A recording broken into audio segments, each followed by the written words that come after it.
All right, howdy from wonderful, windy Wyoming. Here in 1 Corinthians chapter number 14, verse 40, kind of a blanket verse we use for lots of different things. It says, let all things be done decently and in order.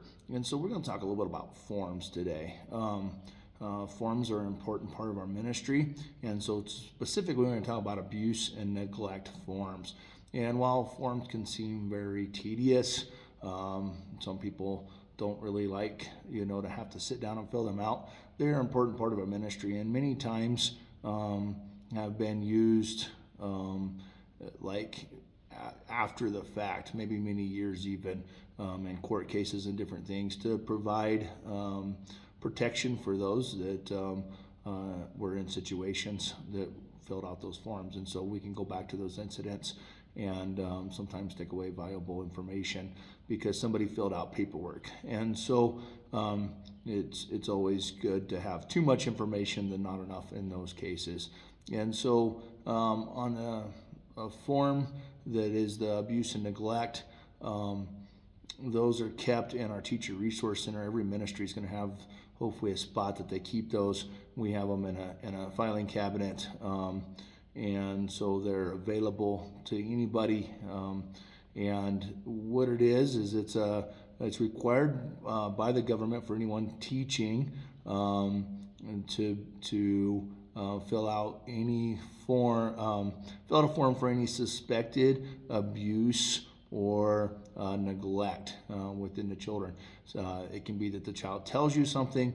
It can be that you just suspect it. Our job is to fill out the form and to submit it to the proper authorities, and it's their job to investigate. Just because you fill out a form doesn't mean that person's in trouble or that they're going to take away their children, but it is something that then would be investigated by the proper authorities, and they're going to look into the situation to see if there's really something going on.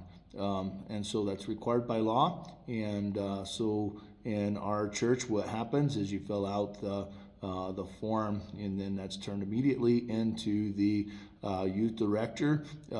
There is a very short window on the reporting, so I believe it's within 24 hours, and so we have to get that report filled out into the proper authorities. And so in our situation, it gets turned into the youth director, then it goes to the pastor. The pastor will make sure that what we have is a viable claim, and then we'll contact the proper authorities. And so it's a legal duty, and it's part of teaching. School systems, everybody are required to go through this process. And so we need to fill those out, give all the information we can, and then they will be submitted for that incident and then filed away.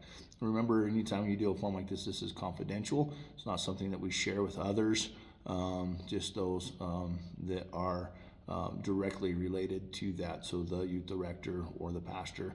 Otherwise, it's not something that we talk to our other students about or other families about. It's very confidential, and so just want to make sure that we're doing our part in our community. And so, like I said, it's not something anybody wants to do. We never want to have to turn somebody in for abuse or neglect, but it's important to make sure that we do pay attention. And remember, this is just a suspect. It's just if you suspect.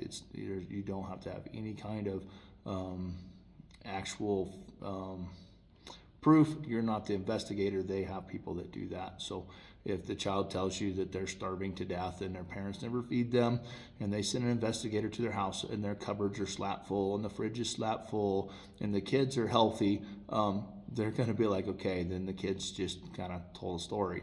But if they go to the house and there's no food and it seems like the kids are underweight, and then they'll be, that'll raise a concern, and they will deal with that according to their policies. So our job is just to report and to fill out those forms in the instance that we suspect, or even, like I said, if a child tells us that they're being abused or neglected, it's then our responsibility to report that. So never any fun, but it comes with teaching and our responsibilities to do that. So hopefully it's helpful. And if you have questions, feel free to reach out. I know in our handbook we have a section about abuse and neglect, what it is, what it's not, and then that actual form. If you'd like those, you can reach out to me. I'd be happy to provide you with the information that we have on that subject. So hope this was a blessing, and Lord willing, we'll see you next week.